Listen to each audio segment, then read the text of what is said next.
आज हम सभी हमारे महान नेता, जुझारू, संघर्षशील, मेहनती और जुबान के धनी, कुशल प्रशासक और गरीब कमेरे किसान और दलित पिछड़े के मसीहा चौधरी ओम प्रकाश चौटाला जी को श्रद्धांजलि अर्पित करने के लिए एकत्रित हुए हैं। इस शोक सभा में हरियाणा, पंजाब, राजस्थान, हिमाचल, चंडीगढ़, दिल्ली, उत्तर प्रदेश और अन्य प्रदेशों से, विदेशों से हमारे परिवार से शुभचिंतक, दोस्त और रिश्तेदार आज यहाँ चौटाला साहब को श्रद्धांजलि देने के लिए वह इस दुख की घड़ी में हमारा ढांढस बंधाने के लिए दिल से आभार उनका मैं व्यक्त करता हूं। आज मैं भारी दिल और गहरे शोक के साथ आप सबके सामने खड़ा हूं। दुनिया का सबसे बड़ा दुख तब होता है जब सिर से पिता का हाथ उठ जाता है और वह ताकतवर हाथ तो था जिसने मुझे बचपन में उंगली पकड़ के चलना सिखाया, सही गलत राहों का अंतर बताया, राजनीतिक गलियारों में सीना तान कर खड़ा होना सिखाया। मेरे पूजनीय पिताजी और आपके अजीज नेता अपनी जान से भी ज्यादा प्रेम करने वाले शख्सियत से जाने का दुख तो मुझे हो रहा है, उसे मैं शब्दों में बयान नहीं कर सकता। उनके जाने से परिवार, पार्टी और राजनीति में जो शून्य पैदा हुआ है उसकी भरपाई असंभव है। पार्टी के कार्यकर्ताओं के प्रति उनका जो स्नेह, आम आदमी के हितों के प्रति उनकी चिंता, पार्टी के प्रति उनका समर्पण, देश और प्रदेश की प्रगति के प्रति नजरिया किसी से छिपा हुआ नहीं है। अपने आखिरी क्षणों तक किसान, मजदूर और गांव में बसने वाले लोगों की चिंता करते रहे। अक्सर इस उम्र में भी आकर व्यक्ति अपने स्वास्थ्य की चिंता करता है, लेकिन चौटाला साहब तो सबसे बड़ी तकलीफ यह थी कि लोगों को गांव-गांव जाकर के उनसे नहीं मिल जा रहे थे। जरा सा स्वास्थ्य में सुधार होता था, वह या तो किसी कार्यकर्ता के या विवाह समारोह में शिरकत करते थे या फिर किसी दुखियारी का दुख बांटने उनके घर पहुंच जाते थे। उनकी आदत कमाल की थी। एक एक कार्यकर्ता, परिवार में मित्रों का नाम पुकारते थे। उन्हें हजारों की संख्या में कार्यकर्ताओं के टेलीफोन नंबर याद रहते थे। वे अपनी सारी कामयाबी का श्रेय अपने कार्यकर्ताओं को देते थे। वे अक्सर कहा करते थे, अगर किसी ने मेरे हाल की जूती बनाकर वे कार्यकर्ता को पहना दूं तो मैं उनका एहसान नहीं उतार सकूंगा। हिंदी, पंजाबी, उर्दू और देश के सर्वश्रेष्ठ वक्ताओं में से एक थे। उनके कथन मुहावरे बनते थे, कहावत बनती थी। उनका फैसला मिसाल बना करते थे। वे अक्सर कहा करते थे कि जनता में केवल दो वर्ग होते हैं, एक कमेरा वर्ग है और एक लुटेरा वर्ग है।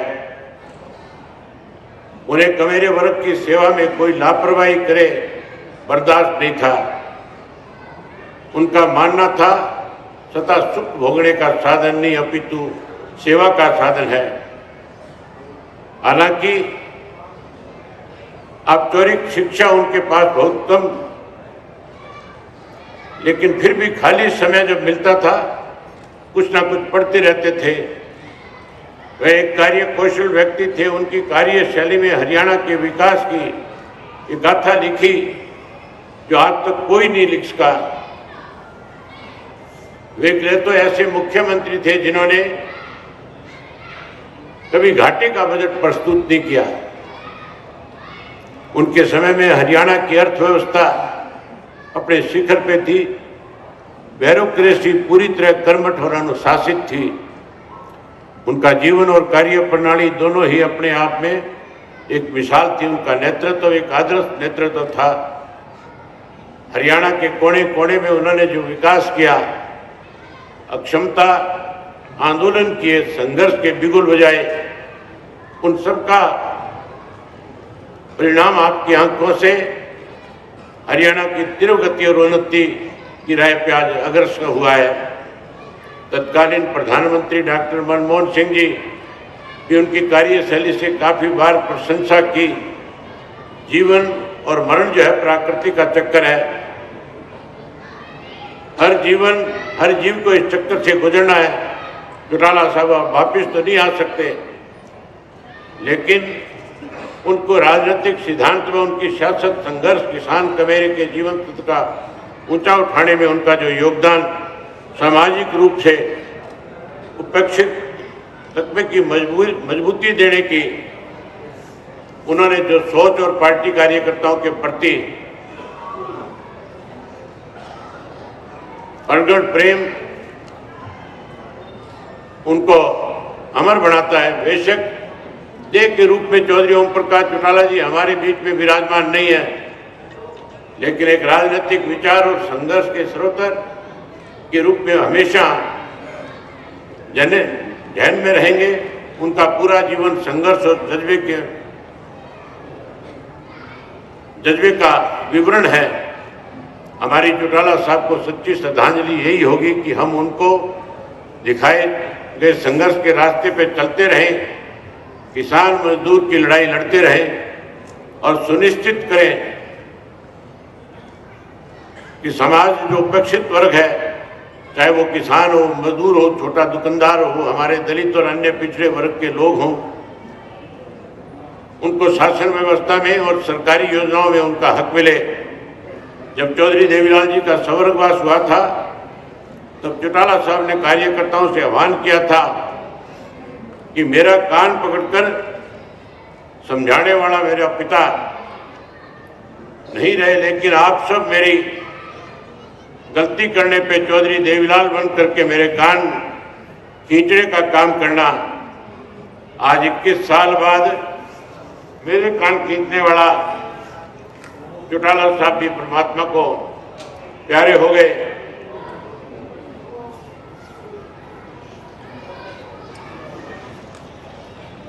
चौधरी देवीलाल और ओम प्रकाश चौटाला जी ने कभी भी अपने जीवन काल में अपने असूलों से समझौता नहीं किया।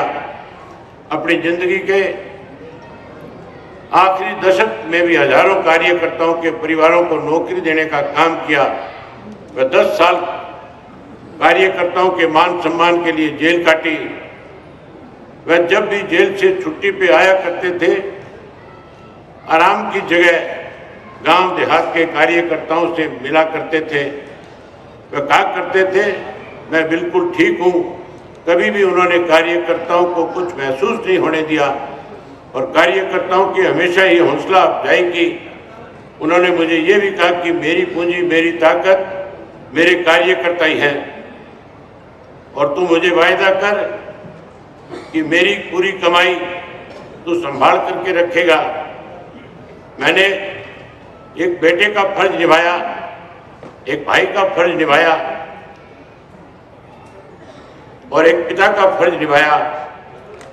अब मैं आपसे वादा करता हूं कि जो वचन मैंने अपने पिता को दिया उसे ताउम्र निभाने का काम करूंगा। और आखिर में पार्टी के जुझारू कार्यकर्ताओं को सिर्फ इतना ही कहूंगा कि सुख दुख हमारे जीवन का हिस्सा है। आप हिम्मत रखिए, हम चौटाला साहब को तो वापस नहीं ला सकते, लेकिन उनके सपनों को अवश्य साकार करेंगे। और आज जितने भी महानुभाव आज की श्रद्धांजलि सभा में शामिल हुए, मैं आखिर में आप सबसे एक निवेदन करूंगा कि चौटाला साहब ने अपनी ताउम्र जिंदगी में हर किसी के, चाहे उनका कितना भी बड़ा राजनीतिक कोई विरोधी था, उसके यहाँ भी अगर घर में किसी वजह से कोई संकट आया या कोई बड़ा बुजुर्ग गया, तो चौटाला साहब हमेशा उनके बीच में जाकर के खड़े हुए, न केवल उन परिवारों को सांत्वनाएं दी, बल्कि उनमें हिम्मत और हौसला बढ़ाने के साथ साथ उन्हें विश्वास देकर के आते थे कि मैं उस कमी को तो पूरा नहीं कर पाता, लेकिन मेरे जिम्मे जो जिम्मेवारी आप लगाओगे मैं उसको निभाने का काम करूंगा। आज आप इतनी बड़ी संख्या में आकर के आप लोगों ने जो उनके प्रति अपने श्रद्धा सुमन अर्पित किए, मैं उसके लिए आपका बहुत बहुत आभारी हूँ, बहुत धन्यवादी हूँ। और आपसे आग्रह करूंगा कि चौटाला साहब के खेत में पैदा हुए अन्न से आज आप सब के लिए हमने प्रसाद रखा है। आप सब लोग प्रसाद खा करके जाएं, प्रसाद ले करके जाएं, आप आए। आपका बहुत धन्यवाद।